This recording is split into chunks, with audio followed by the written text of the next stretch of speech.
Chelsea's 1-0 victory over Atletico Madrid. Olivier Giroud's brilliant bicycle kick proving to be the difference between the two sides. Craig, overall, Chelsea deserved this. Oh, absolutely. And look, since Tuchel has come in, it has been a possession game, and sometimes that has been a little frustrating, like at Southampton at the weekend, where there was lots of possession, not a lot of guile in the final third. Here they chipped away and chipped away. It got a little narrow during the game, particularly in the first half, when it was like everyone was trying to go through the middle, where, Werner and Mount were playing inside, trying to get the wing-backs forward, and it wasn't easy, because at one point I said to you, look at Atletico Madrid, they've got 6 across the back line lined up, so it was not easy to get in behind. But in terms of an away performance in Europe, I know it wasn't in Spain, but an away performance for Chelsea against the leaders in La Liga, always going to be a tough nut to crack, and they still will be in the second leg. I thought it was a very, very good performance when you consider what Mendy had to do in goal. Nothing. Literally nothing. A little bit early on, a couple of balls fizzing across, a bad touch from him. But as for that, the rest of it, I thought Chelsea were extremely professional, and I thought Atletico Madrid were extremely poor. And a brilliant finish, Ali, from Olivier Giroud. A brilliant finish from a different game, from some other match, because that goal did not belong in this game. And as much as I agree with what Craig is saying in terms of Chelsea, my big takeaway from this game is not so much Chelsea or the great goal by Olivier Giroud. My big takeaway is how incredibly poor Atletico Madrid were. And I mean poor from every aspect of the game. I'm talking the tactical approach, the game planning, the execution, the possession, the offensive play, if there was ever any of that. At one point in the first half, I was trying to count how many times Atletico Madrid would actually put more than 3 or 4 passes together. That wasn't happening. And much like Craig just mentioned, I had to stop the game and see, hold on a second, are they playing with a back 6 here? How did this become a back 6? How is Angel Correa hand-holding with Marcos Llorente? Even if they win the ball, where's the transition going forward when you have so many people behind the ball? They allow Chelsea to take the initiative in the game. They allow them to have the possession, to walk the ball up all the way into the attacking half. The line of confrontation was so very deep. There was no chance for Atletico Madrid to get out in transition because there was never an opportunity to have possession of the ball. And even when you had possession of the ball, you had so many numbers behind the ball that there was no chance whatsoever for you to threaten Chelsea in any way today. And it looked like it was going to be 0-0 maybe, Frank. No real clear-cut opportunities until Olivier Giroud, your fellow countryman, of course, brought that little bit of magic. Yeah, that's true. Very questionable from Atletico, as Ali just mentioned, where we had nothing. They didn't have a shot on target. I mean, we saw Atletico from the past, who only has one thing to do, or knows only one thing to do is to defend, and that's it. There were 6 at the back. From Chelsea, nothing much to say. I mean, they were driving and leading the game. But as always, the last 30 yards, it's also a question mark, what they're going to do with the ball. And I try to analyze, how they do that and why they can't create more chances.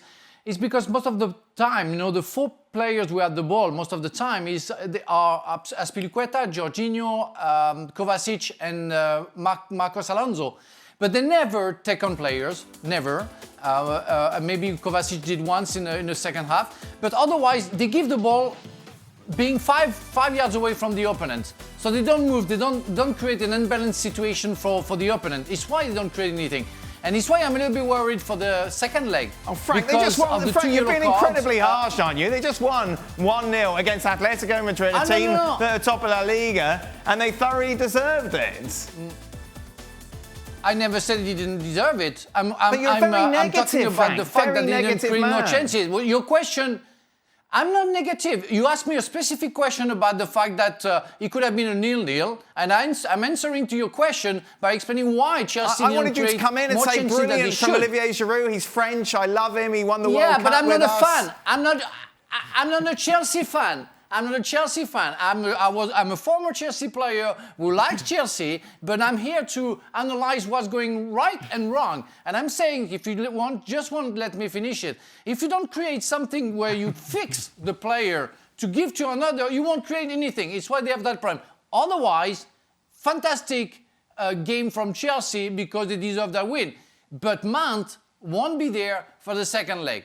and for a yellow card they didn't deserve on top of it. But it's going to be a problem because the only one we can create something right now for Chelsea, except something exceptional from Olivier Giroud today, it's Mason Mount. And we talked about that so many times in the past. But good performance because it's the first test.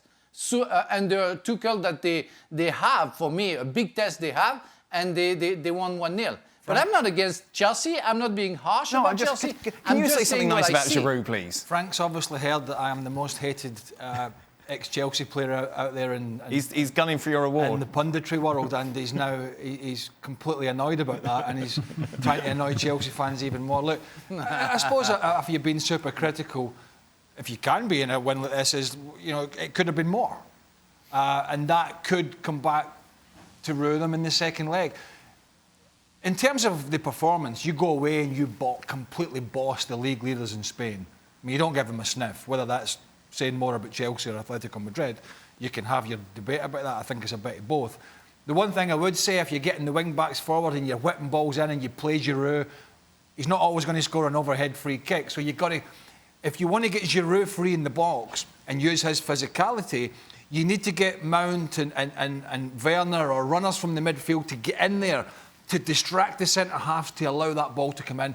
It gives him more space. I think sometimes Chelsea don't get enough players in the penalty area quick enough and are a little bit loath to do that. But in terms of the performance, the general performance away from home, it was excellent. I thought there was a sea change at Atletico Madrid. Not in terms of the management, in terms of the squad. The old guard were going to go, the new guns were going to come in, this was going to be the new Oz.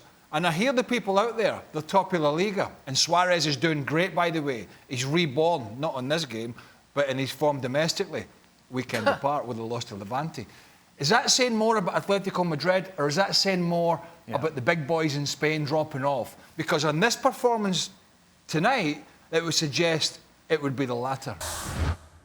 Well, thank you very much for watching ESPN on YouTube. For more sports highlights and analysis, be sure to download the ESPN app. And for live streaming, premium content, and let's not forget as well, ESPN FC 7 days a week. Subscribe to ESPN+.